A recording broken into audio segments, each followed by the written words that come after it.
Welcome to Scale Model Basics. I'm Aaron Skinner, and I'm going to be showing you how to assemble individual link metal working tracks for your tank or other AFV models. I have this set of Fruel model, which is one of the classic metal track makers, for a Buk, one of the Russian missile launch system things. It's just a pretty typical set. It has a couple of bags of the metal tracks, one basically for each run, a spool of brass wire, which serves as the pivot points or the pins, and there's usually a little set of instructions. And in this case, this set also includes a set of end pins. Some do, some don't. These will cover the outside edge where the wire goes in. So let's go over the tools you'll need to assemble individual link metal tracks. A set of metal files can help clean up any little metal flanges or anything that get left over from the molding process. They recommend a drill bit. Usually there's a size recommended in the kit. This is a 0.5 millimeter one for this set of tracks. That helps to clean out the holes that the pins are going to go through and make sure the pins can run through cleanly. A metal straight edge to cut the brass wire, and to cut that, a set of wire cutters. Don't use your favorite sprue cutters to cut the wire because it will dull them very quickly, and then you'll just end up damaging your plastic kits. Tweezers, or better still, a set of needle nose pliers to make sure the wire goes all the way through the track pins. And then some super glue. I recommend thick stuff so that it doesn't run down through the holes too far and seize up the tracks. And something to apply them. I like the glue looper. The first step is to wash the tracks in some warm water with a little detergent and then let them air dry. Now, word of warning, these tracks contain lead, so I'm going to wear gloves.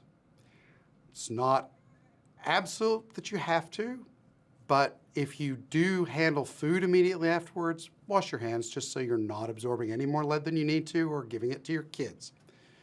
So with that, I'm going to clean up the track links. So you can see these little nubs here. Those are from the molding process. We want to remove those so that they don't interfere with the track's rotation. So it's real easy to take the metal file and just run it across the thing, rotating it around. Check the other side as well. And then, this is a good example. You can see on the back side of these holes here and here that they're sort of flashed over with metal. That's what we need to remove with the drill. So I'm going to take the drill bit and insert it onto the front side, and you just rotate it slowly through.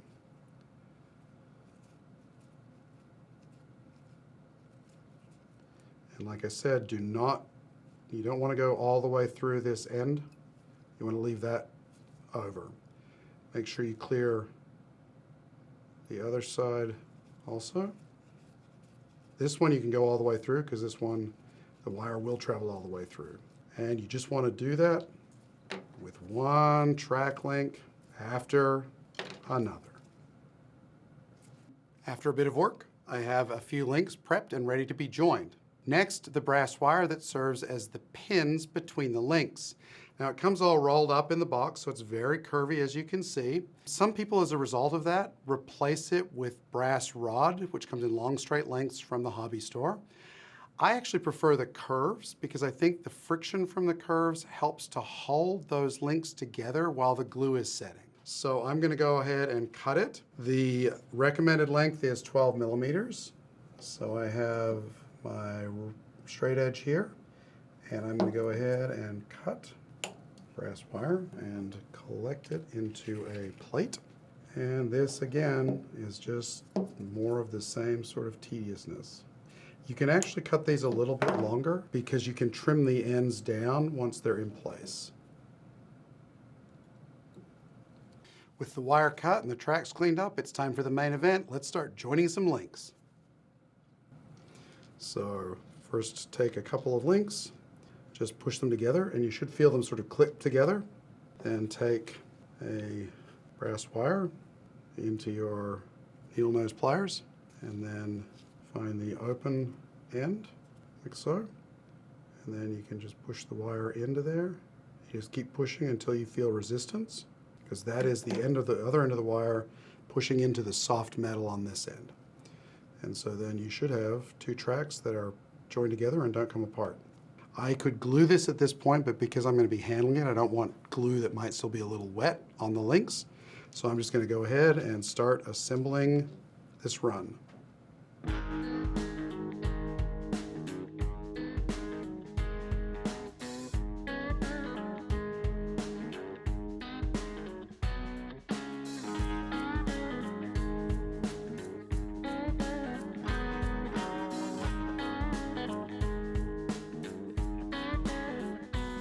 Got my little run together, and if you look here, you can see the pins down inside the holes here. Nice and flexible, but there is one that is just a hair long here, and it's gone as far as it'll go. So I'm going to go ahead and see if I can clip the worst of it off first. And then you can always take a file and just file the wire down to flush with the ends. To secure those in place, time for the super glue. You just need a little bit of this thick glue on each of these ends. That's why you're using the thick stuff, so it doesn't settle too deep in there, because you don't want it to run down into the next link. You just want it to secure the end of the wire in this first link. Once that super glue sets, that's probably, that will give you a good working run that you can flex around whatever your track run is. However, this set does include the tiny little end caps, which I'm going to attempt to use. Very tiny, and they do actually have an outside and an inside. There's a tiny little bolt head on the outside, so I got to try and figure out which way goes which. And then I can just set it into one of those places where the glue is still wet. I want to make sure it's aligned correctly. There we are. There we go. So that is the one I just put the pin into. Now I could go ahead and repeat that for the next one.